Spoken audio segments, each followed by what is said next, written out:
Praise the lord. Welcome to Jesus miracles. యేసయ్య మరి యెరూషలేములో ఒక గ్రామంలో మరి ఒక 10 మందిని స్వస్థపరిచాడు. కుష్టి రోగంతో బాధపడుతున్న వారిని మరి ఎలా స్వస్థపరిచాడో చూద్దాం. లూకా సువార్త 17వ అధ్యాయము 11వ వచనం. ఆయన యెరూషలేమునకు ప్రయాణమైపోవచ్చు సమరయ గలిలయ మధ్యన వెళ్ళుచుండెను. ఆయన ఒక గ్రామంలోనికి వెళ్ళుచుండగా 10 మంది కుష్టి రోగులు ఆయనకు ఎదురుగా వచ్చి దూరంను నిలిచి, యేసు ప్రభువా, మమ్మను కరుణించమని కేకలు వేసిరి. ఆయన వారిని చూచి, మీరు వెళ్ళి మిమ్మును యాజకులకు కనుపరుచుకునుడి అని వారితో చెప్పాను. వారు వెళ్ళుచుండగా శుద్ధులాయిరి. ఇక్కడ యేసయ్య ఖాళీ మాట మాత్రమే చెప్పిండు. మరి వాళ్ళు దూరము నిల్చొని భయపడుతున్నారు. ఎందుకంటే మరి కుష్టి వ్యాధి అనేది భయంకరమైనది. ఆ శరీరాన్ని అంతా తినేస్తుంది. మరి అది అంటు వ్యాధి కూడా. మరి ఎవరు పక్కన వాళ్ళకి సహాయము చేసినా కానీ మరి వాళ్ళకు కూడా ఆ వ్యాధి సోకుతుంది. అందుకని వారు ఊరు బయట, అంటే మరి ఎవరికి మరి సమీపంగా కాకుండా మరి దూరముగా మరి అలాంటి వాళ్ళు కలిసి అలా 10 మంది వాళ్ళు ఉన్నారు. మరి వాళ్ళు యేసయ్య బాగు చేస్తున్నాడని తెలుసుకొని యేసయ్య ఆ దారిన వెళ్తున్నప్పుడు నన్ను స్వస్థపరచండి అని వాళ్ళు అడిగినారు.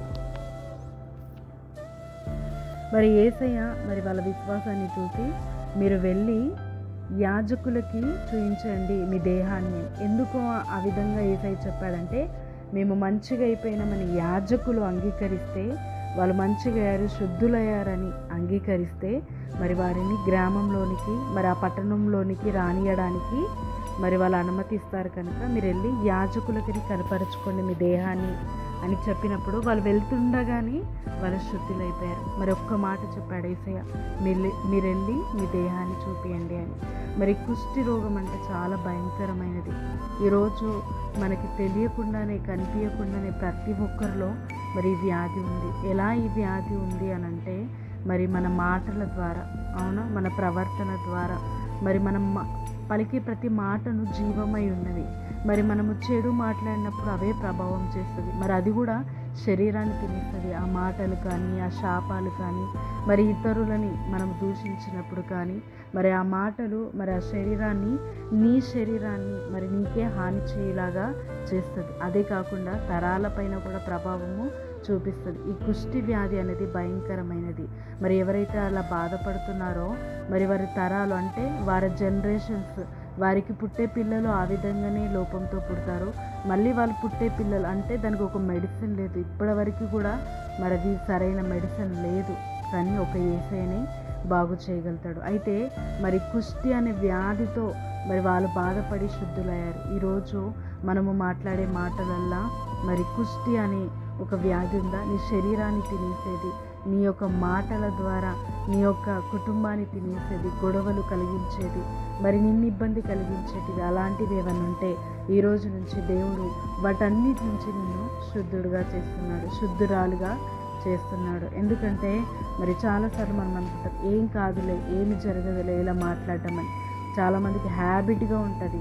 మరి ప్రతి మాటను మరి దుర్భాష అంటారు కదా, ఆ విధంగా మాట్లాడుతుంటారు. నిజంగా మరి అవి మంచివి కాదు. వాటి యొక్క ప్రభావం అనేది ఉంటుంది. మరి వాటికి కూడా శక్తి అనేది ఉంటుంది.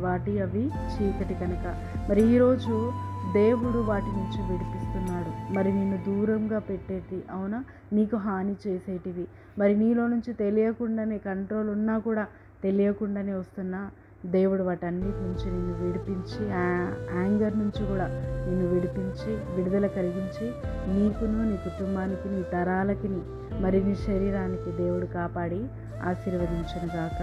మరి దేవుడు ఆ 10 మందిని స్వస్థపరిచాడు. మరి ఎంతమందినైనా స్వస్థపరుస్తాడు. ఒక్కరి జీవితంలో చేసిన దేవుడు అందరి జీవితంలో చేయడకు సమర్థుడు.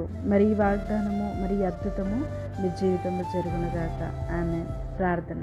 తండ్రి, యేసుక్రీస్తు నామములో ప్రార్థిస్తున్నాను. నిజముగా మరి తండ్రి, వారి కుటుంబముతో, మరి బంధువులతో, స్నేహితులతో, మరి ఇరుగు పొరుగు వారితో, మరి ఒక గ్రామముతో, ఒక పట్టణముతో జీవించలేని పరిస్థితిలో ఉన్న వారిని బాగు చేసి విడిపించి యాజకులకి వారి దేహాన్ని కనపరుచుకొని వారు శుద్ధులయ్యారని ప్రభా విడుదల కలిగించుకున్నారు. ఈరోజు మా బంధువులకి, మరి మా మిత్రులకి, మా స్నేహితులకి, మా తోబుట్టులకి దూరం చేస్తున్న మాటలు, దూరం చేస్తున్న ఆలోచనలు, దూరం చేస్తున్న ఆ ఘటనలు ఏమున్నానో ఈరోజు లయపరచు. వారి కుటుంబంలో శాంతిని, సమాధానాన్ని, నెమ్మదిని దయచేసి ఆశీర్వదించమని, ఈ అద్భుతము ప్రతి ఒక్కరి జీవితంలో జరిగించమని యేసుక్రీస్తు నామమున ప్రార్థిస్తున్నాము తండ్రి. ఆమేన్. దేవుడు నిన్ను, నీ కుటుంబాన్ని, నీ శరీరాన్ని కాపాడునుగాక. ఆమేన్.